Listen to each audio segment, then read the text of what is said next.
All right, guys, so we're picking things up here in the life and times of David. One thing you're going to notice in his life is the pinnacle of David's boldness and clarity is whenever he's squaring off with Goliath. It's the last time in his world that the enemy kind of looks like this. The enemy's there, the good guys are behind him, there's a line, and he can either cross over that line and deal with the bad guys or not cross over that line and deal with the bad guys. But it's really clean and clear, okay? Where David starts to get into trouble from that point on in his life, and it only gets worse, is being equipped to understand that the enemy never again will just be in front of you, dressed different than you, trying to kill you. Now the enemy is going to look like your father-in-law. Now the enemy is going to look like people who you thought were on your side. Now the enemy is going to eventually, as you'll see, is going to be one of your sons. Now the enemy is even going to be a woman minding her own business, taking a bath on her rooftop. From that point on, the four-dimensional chess, the spiritual side of this, he is going to struggle because it's never clean and clear. But that's your life. That's you too. Okay? So this is where things have now gotten to with David. It's in 1 Samuel 27, 1 and 12. It says this, "But David thought to himself, one of these days I will be destroyed by the hand of Saul. The best thing I can do is to escape to the land of the Philistines. Then Saul will give up searching for me anywhere in Israel, and I will slip out of his hand." Achish trusted David and said to himself, "He has become so obnoxious to his people, the Israelites, that he will be my servant for life." So what's happening? David has now, one time he went to the Philistines. Who was Goliath? A Philistine.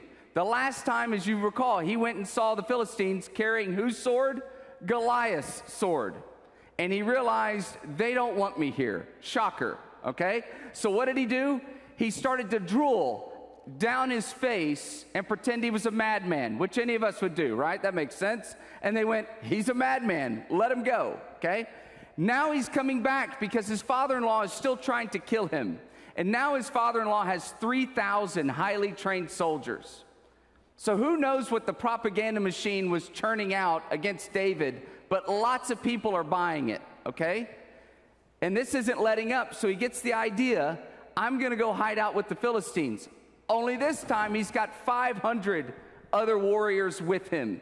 Other people that have been just kind of, exhausted and distressed from the environment that they've been in. They've decided now to join him. So he feels better about going back to the Philistines. That's part one.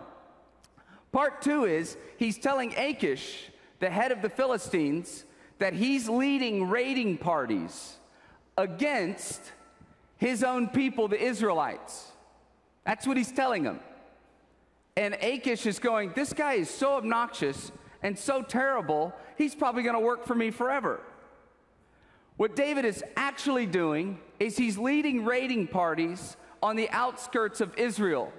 And he's knocking out every group of bandits that have ever laid siege to Israel. Because in the back of his mind, he's thinking, one day I'm going to be king. But here you go. You want to know how cold-blooded and weird this gets? When he's doing this, he knows if this ever gets back to Achish, I'm in trouble, the king of the Philistines. So what is his policy in these raiding parties? You kill every man, woman, and child. No survivors, no one can talk and contradict my story. Therein begins the messiness of what's going to just keep unfolding in his life.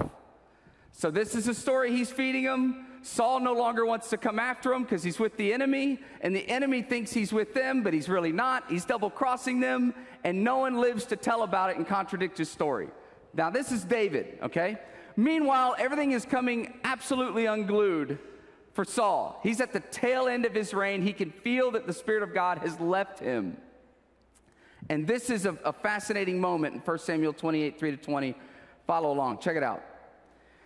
Now Samuel was dead, and all Israel had mourned for him and buried him in his own town of Ramah. Saul had expelled the mediums and spiritists from the land. The Philistines assembled and came and set up camp at Shunem, while Saul gathered all Israel and set up camp in Gilboa. When Saul saw the Philistine army, he was afraid. Terror filled his heart. He inquired of the Lord, but the Lord did not answer him by dreams or Urim or prophets. Saul then said to his attendants, "Find me a woman who is a medium, so I may go and inquire of her." "There is one in Endor," they said. So Saul disguised himself, putting on other clothes, and at night he and 2 men went to the woman. "Consult a spirit for me," he said, "and bring up for me the one I name." But the woman said to him, "Surely you know what Saul has done. He has cut off the mediums and spiritists from the land. Why have you set a trap for my life to bring about my death?" Saul swore to her by the Lord, terribly ironic, considering what he's about to do next. "As surely as the Lord lives, you will not be punished for this." Then the woman asked, "Whom shall I bring up for you?" "Bring up Samuel," he said. When the woman saw Samuel, he cried out at the top of her voice and said to Saul, "Why have you deceived me? You are Saul." The king said to her, "Don't be afraid. What do you see?" The woman said, "I see a ghostly figure coming up out of the earth." "What does he look like?" he asked. "An old man wearing a robe is coming up," she said. Then Saul knew it was Samuel, and he bowed down and prostrated himself with his face to the ground. Samuel said to Saul, "Why have you disturbed me by bringing me up?" "I am in great distress," Saul said. "The Philistines are fighting against me, and God has departed from me. He no longer answers me, either by prophets or by dreams. So I have called on you to tell me what to do." Samuel said, "Why do you consult me? Now that the Lord has departed from you and become your enemy, the Lord has done what he predicted through me. The Lord has torn the kingdom out of your hands and given it to one of your neighbors, to David. Because you did not obey the Lord or carry out his fierce wrath against the Amalekites, the Lord has done this to you today. The Lord will deliver both Israel and you into the hands of the Philistines, and tomorrow you and your sons will be with me. The Lord will also give the army of Israel into the hands of the Philistines." Immediately Saul fell full length on the ground, filled with fear because of Samuel's words. Now here's what's weird. I'll be honest. Some people interpret what I just read to be that it was actually Samuel. So I'll just tell you that right now. So if you want to just kind of flip your brain and go, "I'm not buying everything I say over the next 15 minutes, okay, maybe 20, all right? That's fine. I just want you to catch this, okay? Where I land, it would be kind of where Luther landed on this as well, is that this isn't really Samuel. It's not Samuel. And it's because when God decreed what he did to Moses, that necromancy, which is being able to communicate with the dead, is strictly forbidden. All kinds of sorcery, black magic, the arts, strictly forbidden. And if God ever decides to change anything, which he doesn't, but when he does, he's very, very clear about it. So where he's silent on it, one should be highly, highly skeptical of what just happened here. And the whole idea of black arts, communicating with the dead, communicating with spirits, and the idea that even throughout the Old Testament, that God's prophets couldn't be manipulated, nor could they be called upon by something evil when they're fully and completely in the hands of God, that something evil could pull them up. You see? So this is why I would land on, just so we understand ourselves, this isn't Samuel. Now the other thing that's really strange is if you're familiar with the background of this text, what this version of Samuel says is everything that's already been said. No new information. Exact same thing that the actual Samuel had already said to him once in his life. He's just repeating it verbatim. Nothing new, no deviation, no new information, just repeating a conversation that had already happened. Now, as I kind of begin to break down why I'm saying what I'm saying and what are the implications of spiritual warfare, I want to share just high level, just a few things with you that hopefully will begin to put in context why I really think we need to talk about this, and I'm going to hit it on a few different levels of demonic activity, spiritual warfare, and what are the implications for your life as well. First of all, I want you to know this. I'm not one of these people. Some people are really like into the demonic thing or ghost hunters. You know, you see those shows on and everything else. Like they're really into finding out what's happening in the other dimension. Personally, I'm terrified of that, okay? I'm not a Navy SEAL for Jesus. I'm just like, let's just get through this thing and get to, my death and look half as good as people think I am, right? And then be with Jesus forever. That's my goal, okay? Now, what's weird is while I'm at the seminary, and we're at the seminary, we had someone in a great amount of distress. And what they were describing, what was happening in their home, there was no explanation for, okay? So right now I'm going back at least 11 years, 12 years. Now I have a problem because someone's asking me for help, and I'm in a denomination that has no official stance on that realm at all. Demons and Satan, yes we do, but what do you do when something's in somebody's house? We have no stance on it. We don't teach on it. That's my first problem. The next problem I have is I'm just a student. So who do I tell? Will I go to a professor? Please don't kick me out of the seminary for sounding like a weirdo, but I have a problem back in Houston. And I can't ask them to help me. Why? We don't talk about it, okay? Remember the movie The Exorcist? Perhaps you remember that movie, okay? Here's what you may not know about that, if it gets any weirder. The Exorcist, the real story, because it is the real story, is not a girl, it's a boy. The boy was in St. Louis. The first place they brought him in St. Louis was to my seminary, Concordia, St. Louis, underneath the bell tower, which we then, after this moment in time, sealed it up forever. They first came to the Lutheran Church, and it went poorly, at which point the Catholic Church was brought in, and that's where the movie picks up. The real person, by the way, his identity was kept safe and secret until he passed away, and now you can Google and learn all about it. But I just want you to understand, there was no paradigm. So all of a sudden what we find ourselves doing is learning that there's kind of an underground group of Lutheran pastors that were trying to figure this out as well. They had no options. And we're exchanging pictures. We're exchanging images of stuff that they've had on camera, stuff of infrared stuff, really crazy, like mind-blowing. And I'm trying to wrap my mind around this with my beautiful bride about how, like, I know it's real, but now it's like real. Like, I have something there's something in a house that saw Jesus die. There's something that witnessed the Holocaust. There's something that is filled with joy and happiness when you're in your lowest moments, and it's in somebody's home. So this started a whole trajectory, and where this ended up taking us is the Lutheran Church of Madagascar. The Lutheran Church of Madagascar is the foremost practitioners of the Lutheran Church of Madagascar rite of exorcism. And a friend of mine happened to be the librarian when all of this happened and offered to help because his father is a part of this whole movement in Madagascar. Matter of fact, the book, I Am Not Afraid, written by Dr. Bennett, is about his father. And so he began to kind of go, listen, this is what you need to look out for. This is how you need to handle it. This is how your mind needs to be. This is what you need to do when you walk in the room. Here's how you need to think. Here's what your prayers, you probably need to be praying about it, all this other stuff. And so I want you to know that what I'm about to tell you and share with you is in part, first and foremost, it's biblical. Secondly, it is in line. Those of you that are like, I've been Lutheran my whole life, gotcha. What I'm about to say is also in line with your theology. Lockstep, okay?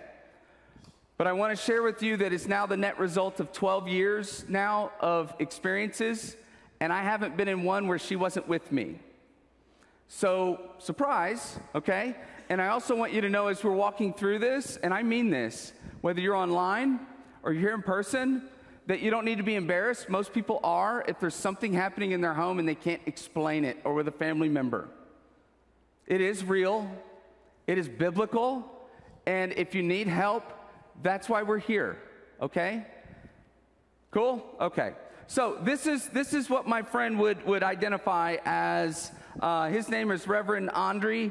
Randriansolo. Honestly, his name has like 37 letters in it. Just call him Andre, okay? He's a missionary, what they call an impiandri, certified and commissioned exorcist, evangelist, and mission doer, and soon to be PhD. What's happening in Madagascar is the fastest growing Lutheran church in the entire world. The reason is the main worship in Madagascar is ancestral worship. They worship their ancestors. So they live in little mud huts as a family, very poor there, and they will build cinder block homes for their dead. Their dead exist better than them. So when they want to get ahead in business and finance and everything else over in Madagascar, they tap into this power. It's a real power. But they're not communicating with their ancestors. No more than Saul is dealing with Samuel. It's highly, highly demonic. So what happens in Madagascar is they have one of the highest levels of demonic possession in the world. But because of the Lutheran Church of Madagascar and their way of dealing with it, what ends up happening is for every person that's freed, they don't just go, oh, thanks. They join the good team. So for everyone that you take from the bad guys, the church is growing exponentially. So this is kind of the movement that's taking place in Madagascar right now. It's incredible. And this is what my buddy would define these two terms, and we'll talk a little bit about it. Here it is. Syncretism is the blending of two faith systems. For example, the blending of the Christian faith with other non-Christian faiths, such as Buddhism or ancestor religion or Wiccan. The practice of syncretism replaces or dilutes the essential truths of the gospel through the incorporation of non-Christian elements. The practice of syncretism can be identified in the church. What does that sound like? Here, listen for it. You ready? Here it is. Guys, it's so important you follow Christ. Moreover, I want you to discover your inner Christ in order to be more like him. Your inner Christ? Wait, what? What did I just do? I took New Age and I plugged it in and I made a nice Jesus sandwich and half the room didn't even catch it. Your inner Christ, what are we talking about? You don't have an inner Christ. But that's New Age. See, that's syncretism. You're mixing ideas. Or if I'm like, I know you need to forgive. And let me tell you guys, one of the reasons you need to forgive is whenever you consider your karma,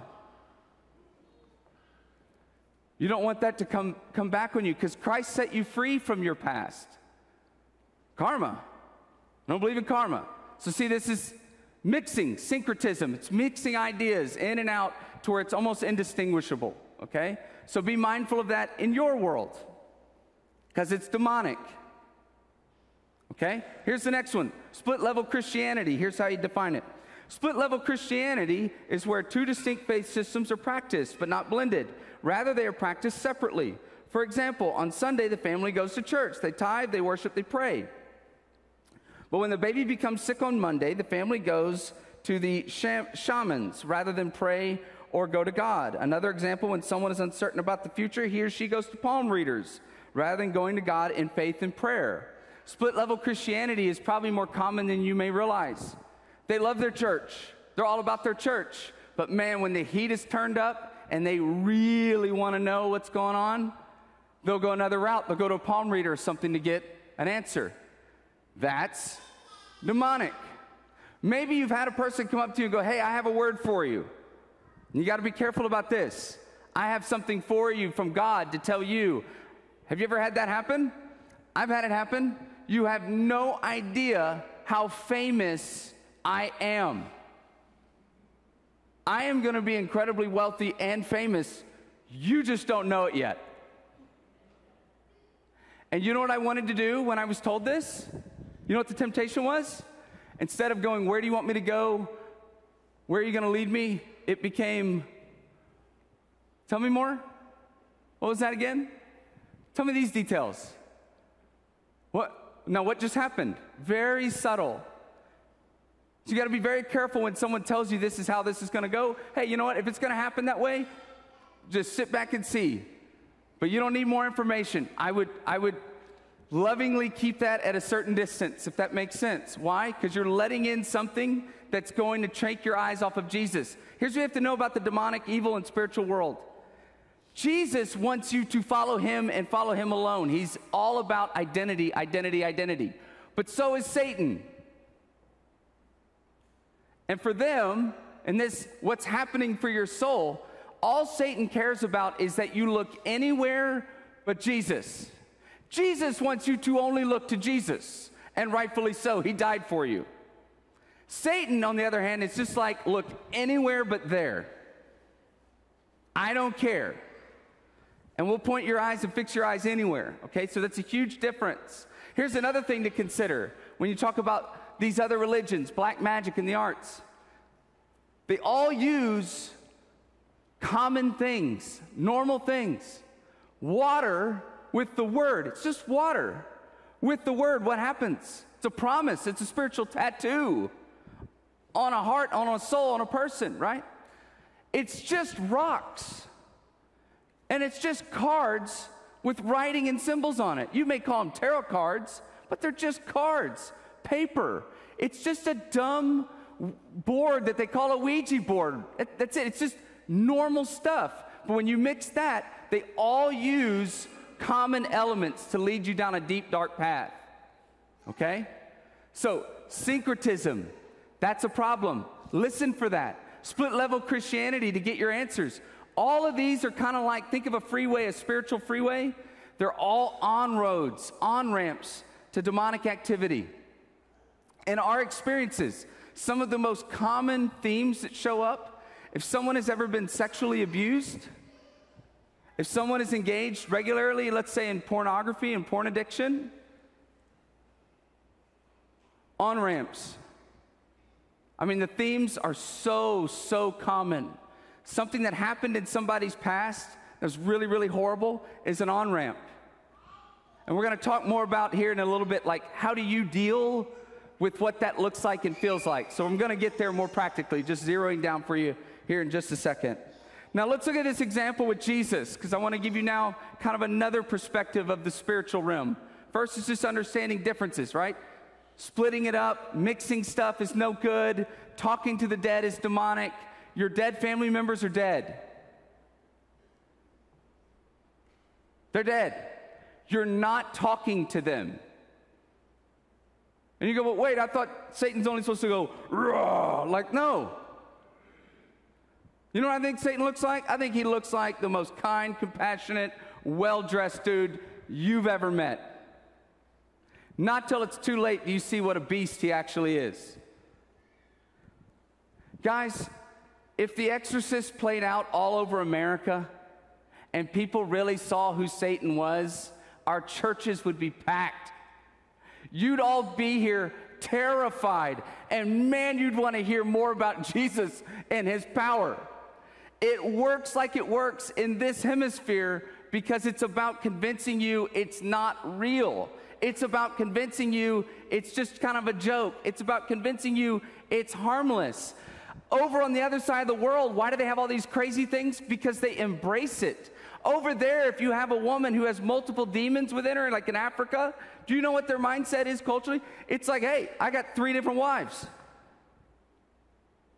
June is on Monday and Wednesday, and Sarah on Tuesday, Thursday. Same person, different thing taking her over. They embrace it. That's why if you ever wonder, why is it so crazy over there and nothing here? Over here, it would backfire. You'd be freaked out, and you'd never miss church for the rest of your life. Here, it's a totally different game. Convince the world it doesn't exist, it's not happening, okay? All right, so let's check out what happens to Jesus. Always good when we kind of have a starting spot with Jesus. Check it out, Luke 4:33-35. In the synagogue, there was a man possessed by a demon, an impure spirit. He cried out at the top of his voice, "Go away! What do you want with us, Jesus of Nazareth? Have you come to destroy us? I know who you are, the Holy One of God." "Be quiet," Jesus said sternly. "Come out of him." Then the demon threw the man down before them all and came out and without injuring him. Do you realize how weird that is? They're in the synagogue, in the middle of worship. Can you even imagine if we're trying to have church and once one person just pops up in the middle of it? There's no recovering from that if you're a pastor. That's it. Service is over. This is going to be the end of it. You're not going to go back to whatever you were doing before that moment. And that's what happens. And there's 3 features to this story, and I want you to catch it when it comes to the demonic reality.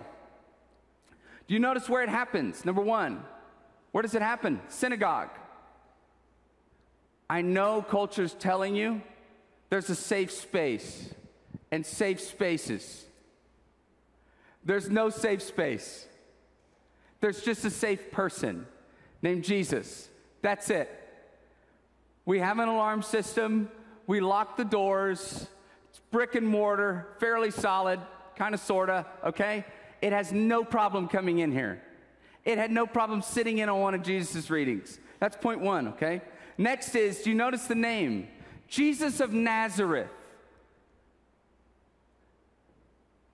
When you're dealing with your life, what do we love to ask people? Where do you go to church?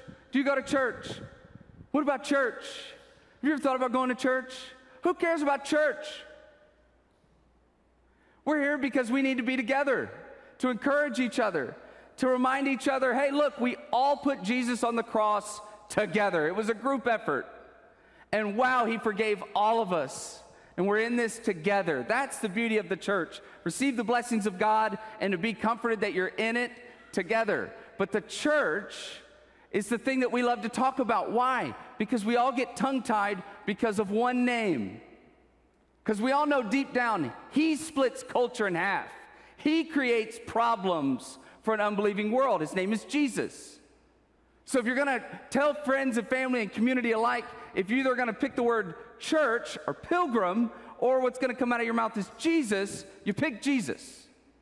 Okay? Now what do you need to know? There's lots of people named Jesus. Barabbas' first name was Jesus. Jesus Barabbas. Jesus Barabba in Hebrew. His name was literally Jesus, Son of Father. Standing next to Jesus, the Son of the Father. Which one do you folks want when Jesus is being tried? Lots of people are named Jesus, but you see even the demons. Jesus of Nazareth. That's a specific person from a certain place, a specific place that they don't like. When we walk into spaces and we've had the experiences that we've had, or whether you're talking about Madagascar, his name is Jesus of Nazareth.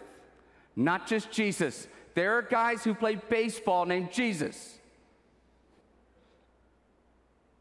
Jesus of Nazareth. His name has power. Just speaking his name has power, has spiritual implications. Now look at the third thing. Holy One of God. What does that tell you? They can tell the truth. They know what to say.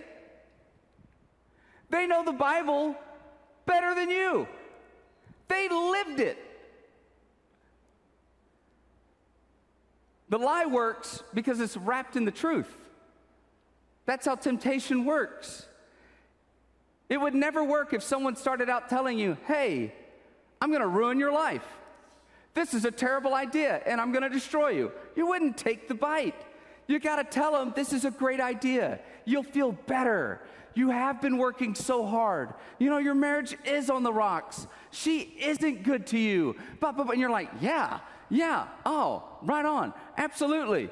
Sounds like a great idea. And then you take a bite, and then you finally realize, oh, it was this beautiful candy shell wrapped in wrapping a lie.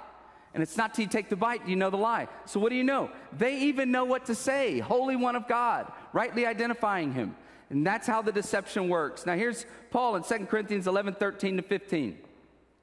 For such people are false apostles, deceitful workers, masquerading as apostles of Christ. And no wonder, for Satan himself masquerades as an angel of light. It is not surprising, then, if his servants also masquerade as servants of righteousness. Their end will be what their actions deserve. I don't care how much you like a pastor, including myself, if you think we have a great relationship. The authority that I have standing up here is directly connected to Scripture. Once I leave Scripture, I have no authority. None. speaking on behalf of what is true. If someone starts telling you something, it should line up with Scripture on multiple levels. And if it's not lining up, then what they're feeding you is deception. And that's what Paul is talking about. There's pastors and priests alike that are feeding you deception. It sounds right, but it's not right. It's a lie. And then he's even saying Satan can masquerade as an angel of light. Hence Saul, thinking he's talking to Samuel.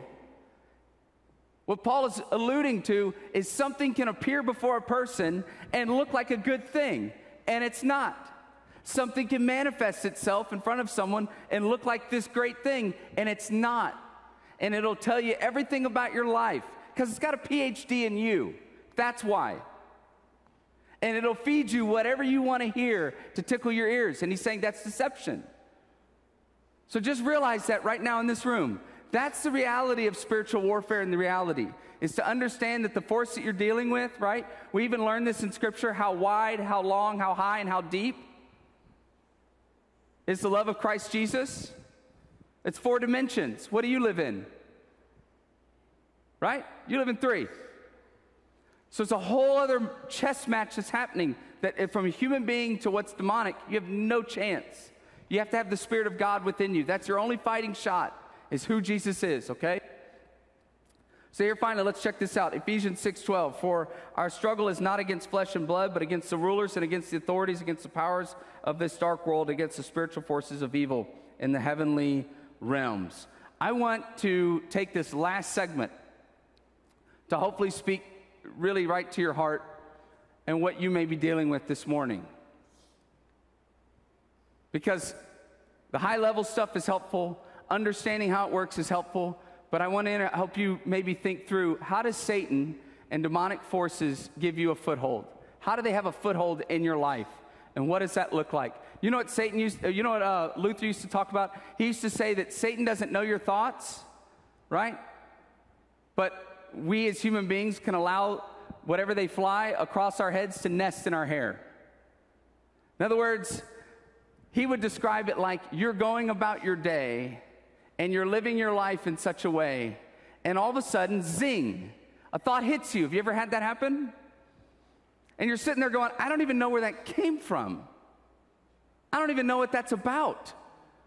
I was minding my own business and that thing from my past happened. Or that moment that caused kind of fear inside of me and caused me to react. All of a sudden it just happened. And his point was, all that you got to do is keep firing. And eventually you go, got it. And your whole disposition changes. And you become driven by fear and worry. You become skeptical of this, that, and the other. The joy that you should have in your life goes out the window. Your stress level begins to go up. Now you're short with the people around you. Now you're not sleeping well, and now you're miserable. And it just keeps firing. And eventually, there it is, what has the PhD in you. And the best version of this is a group of people walking around thinking it's not real. And then it's gotcha. It just can make you absolutely miserable because we're believing it's not happening, but it is. See? So what does it look like? I want to take you back just briefly to the Garden of Eden real quick. I love this because, boy, the serpent got Adam and Eve. And I love, look at what Eve says. The woman said, the serpent deceived me and I ate. 2.0 of the man.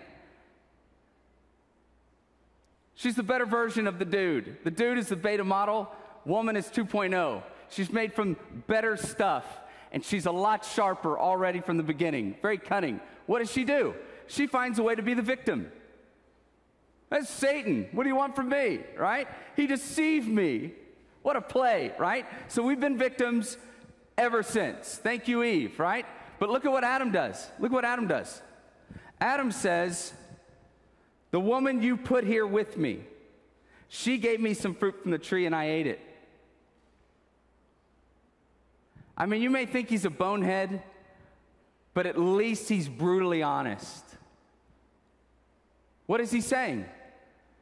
It's your fault. You made her. She deceived me. This is on you, man. I had a situation before I went on sabbatical. I want to say now maybe 5 months ago. And there's just some stress. You know, there's just stress sometimes and pressure with doing this, okay? I'll just leave it there. And so there were some things that we're trying to work through as a family and some things that we're hoping we can kind of line up as a family, just practically speaking, as our little group. And I had a conversation with my mother at like the height of the stress. I never would have shared this story like 2 years ago, by the way, okay? And my mom had the gall to even suggest that maybe I should be content. And I'm going to tell you what proceeded to happen next. If you had a recording of it, you would never let me stand up here and preach ever again. And I mean, I did not cuss at my mother. I did not at her, but what I did do was absolutely shameful. I mean, the words and the combination of words that came out of my mouth haven't come out like that, and I don't know how long. And all I remember is that at some point, my mind isn't even working anymore. You want to know why? You want to know where it was coming from? Right here, the same place throw up comes from. But I was still a good enough Christian to tell myself that really what I have going on right now is the fact that I'm upset about this thing, and how dare she say that? And let me tell you what it's been like. You know, it was the serpent, and it deceived me. I'm a wounded animal with one leg, and I've been a victim for 8 years. And then blah, blah, blah, beep, beep, beep, beep, beep, like Morse code, okay, coming out of my mouth, right? But you know what I really needed to say? Here's what I needed to say the more I had time to think about my shameful 2.5 minutes conversation with my mother. You know what I realized what I really needed to do is at least have the character that Adam had in the moment to own it. Because here's why Satan continues to drive almost each and every one of you crazy in this room. Here's why he continues to make some of you in this room miserable. Here's why you're making counselors extremely wealthy and chronically going to their office forever. You want to know why? Because they want to tell you that you are angry and you're bitter and you're unhappy. And you know what that is? That's like a plant above ground. And you're like, yeah, what's your problem? And you go, oh, I'm bitter. Okay, nice leaf. Yeah, you know what you need to do? Cut it off. What's going to happen next month? It's going to be right back. Oh, I'm angry. Oh, okay, well, let's talk about your anger. And I'm this and I'm that, and this happened to me and that happened to me. And that's why this ugly plant is above the surface. But you know what you never deal with? What? The root. You never deal with the root. And in a horrible way, I suddenly had to look at mine after denying it, because I know theology, I know God, and I know I'm not supposed to do what Adam did, which is what? Blame him. But I'm thinking it, I'm feeling it, and I'm acting out in that way. So let me ask you a question.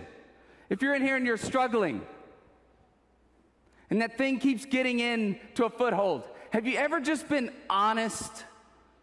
Whether you agree with Adam or not, at least he was honest. It's your fault. You gave my spouse cancer. You took the person away that I loved. You made my job completely go away. You took this from me. You blew this up. You allowed this evil person to walk right into my life, and they destroyed it. You did this, and you did that, you did that. See, at least Adam shakes his fist. But at least it's the first time he rips everything out. Because the root of it is he wants to be God. The root of it is he's owed. The root of it is I do what you say, you give me what I want. This is a transaction. This isn't a transformational thing. I do this for you, you give this to me, and I want it now, see? But until you rip it out, you just get to do the whole, just whatever's above the surface. And you'll spend your life cutting off a plant that just keeps growing up. Just admit what it really is. You want to be God. And admit you think you could do it better than him. I don't want to become stronger the way you want me to become stronger. I don't want to learn to trust you the way that you want to teach me to trust you. I don't want to have perspective the way that you want to introduce the lesson on perspective. And I don't want to be pulverized into dust just to realize that that's all I am, is a future funeral that 99% won't even acknowledge or know or care, and yet you know me by name.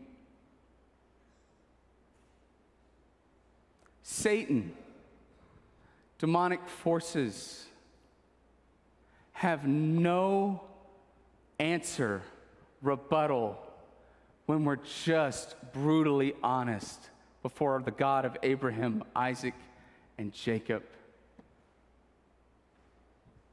Because at some point, whether what you're struggling with is your sinful self or demonic, you know, at some point, it just simply doesn't matter. Because Jesus defeated sin, that's what's living in you, Satan, who tempts you, and death. It doesn't matter what it is. Ultimately, he paid for it so that your identity isn't just some wounded person walking around, but your identity is actually a forgiven person. And whatever is flying through your head, no matter how dark it may be, no matter how frustrating it may be, you are a forgiven, loved child of God. It's not a subjective game. It's as real as a dead person on the cross. It's as real as an empty tomb. It's as real as grace and mercy forever that is extended. And it will be as real as the moment that you shut your eyes for the last time. And for you, it's nothing more than a mere blink. And you open them and there is Jesus. That's how real it's going to be. So fight the good fight. Stumble and fall. Scars and wounds alike. But your identity, church, is in Jesus. Amen?